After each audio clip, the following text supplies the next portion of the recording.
Hi everyone, it's Annie, and today I wanted to do something a little bit different. I want to talk about my favorite poet of all time, Yoon Dong-ju. He was a Korean poet who lived from 1917 to 1945, and his poems are about the Japanese colonization of Korea during that time. And his poems are just so inspirational and so beautiful. So let me give you a little bit of background on Yoon Dong-ju.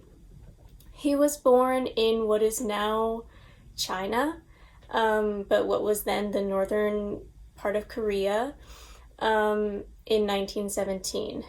And he studied literature, and he ended up moving to Japan to study at Doshisha University in Kyoto. And I've actually visited Doshisha University, and he has a memorial there, and it's just a really beautiful place. And when I visited, there were flowers and other offerings, and it was really nice to see. So he studied literature there, but he was arrested in 1943 for anti-Japanese activities and sent to a prison in Fukuoka, where he died in 1945, which is just so sad because the war was almost over. He died. If he could have just hung on a little longer, maybe he could have survived, but unfortunately that wasn't the case. And a posthumous collection of his poems was published in 1948, and I have them here. I got this book when I visited the Yoon Dong-ju Museum in Korea, in Seoul. It's a beautiful collection of poems. One of the most famous ones is Soshi, which means forward or prelude in English, and his collection of poems is called 하늘과 바람과 별과 시, or Sky, Wind, Stars, and Poems. And I really recommend you all check it out, please. I love his poems so much. They're so full of raw emotion, just absolutely beautiful words that he used to describe the pain of the Korean people and his own personal pain under the Japanese rule during this time. I actually did my thesis on his poems.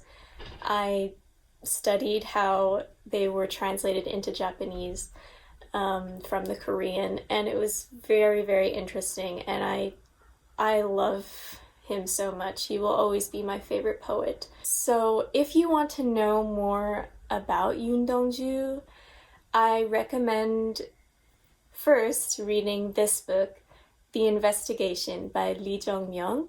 It's fiction, historical fiction, about Yoon Dong-ju's imprisonment. Unfortunately, I have not gotten the chance to read it because my library doesn't have it.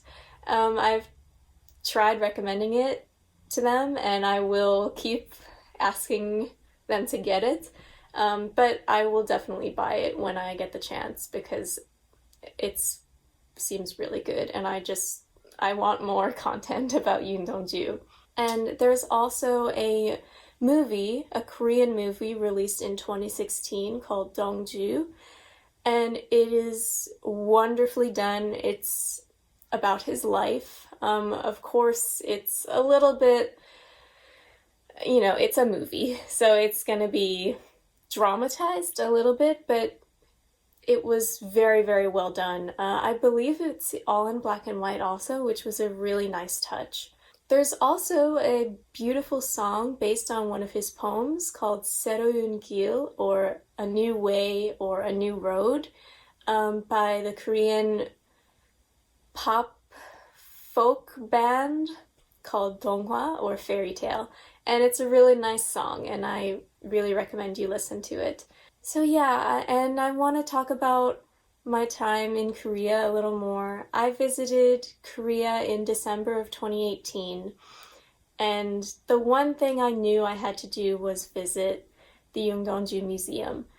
So these are some pictures from my visit. I went there alone one morning, one very cold morning in Seoul, and it was so nice. I was the only one there, and the museum owners were so nice to me. They actually gave me a little piece of candy, and I bought this copy of his poems there because my other copy was at my house in America.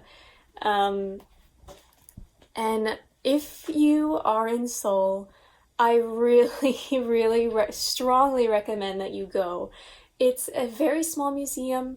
It has so many pictures of Yoon Dong-ju, his manuscripts, his handwritten manuscripts, which was amazing to see. And they also have a little special room that is modeled after his actual cell in the Fukuoka prison.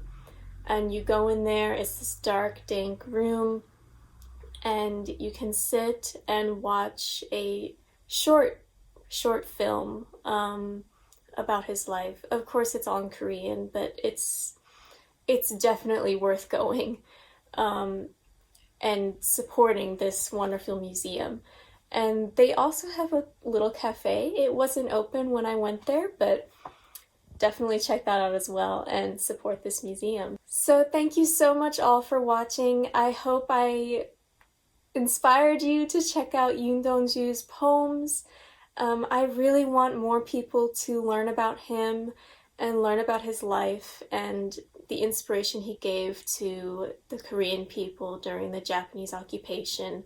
So if you enjoyed this video, please like and subscribe and comment down below your favorite poet, or if you love Yoon Dong-ju as much as I do, please let me know and I'd love to talk to you about it. Okay, bye! See you next time!